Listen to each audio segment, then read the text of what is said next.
إيه هي الإفرازات المهبلية؟ وإيه أسبابها وأنواعها؟ هفهمك على كل حاجة، بس الأول ادخلي على اللينك واعملي لايك.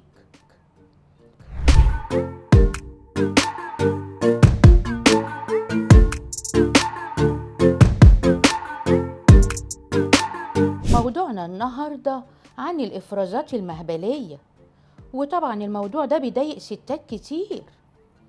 بصي يا ستي، الإفرازات المهبلية ليها أنواع كتيرة. في إفرازات عاملة زي الجبنة، وفي إفرازات شفافة، وكمان في إفرازات صفرة ومعاها هرش، وفي إفرازات مصاحبة كده بالدم. عايزاكم تاخدوا بالكم إن في غدد في عنق الرحم بتسبب إفرازات طبيعية عشان المهبل يفضل رطب ونضيف وما يكونش فيه عدوى.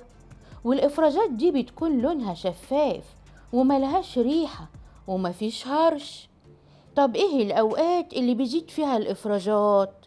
أولا لازم تعرفي إن كمية الإفرازات بتختلف على حسب انت في اليوم الكام للدورة الشهرية، وفي برضو أوقات تانية كتيرة، يعني قبل الدورة وبعدها، وفترة الحمل، ووقت التبويض، ووقت العلاقة الزوجية، ووقت الرضاعة الطبيعية. طب تعالي بقى أقولك إيه هي أسبابها. استخدام الغسول المهبلي، والمضادات الحيوية، وبرشام منع الحمل، والبكتيريا والفطريات اللي بتتنقل عن طريق العلاقة الزوجية، والكورتيزون والسائل المنوي، والدورة الشهرية.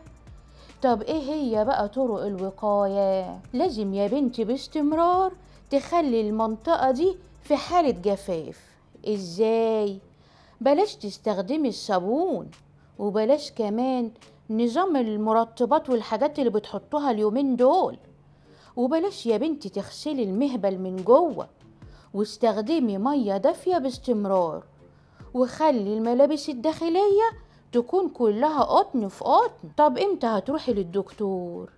أول ما تلاقي الإفرازات العادية لونها وقوامها بيتغير، ولما يكون فيه هرش، ولو كمية الإفرازات زادت، ولو حسيتي بحرقان في البول، ولو حصل نزيف بعد العلاقة، ولو حسيتي بألم في الحوض، يبقى لازم تروحي للدكتور على طول.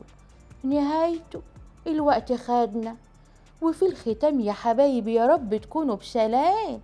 يلا ما تنسوش تبعتولي على صفحة البرنامج وانا هرد عليكم على طول، واستنوني في حلقة جديدة ومفيدة من برنامجكم الداية.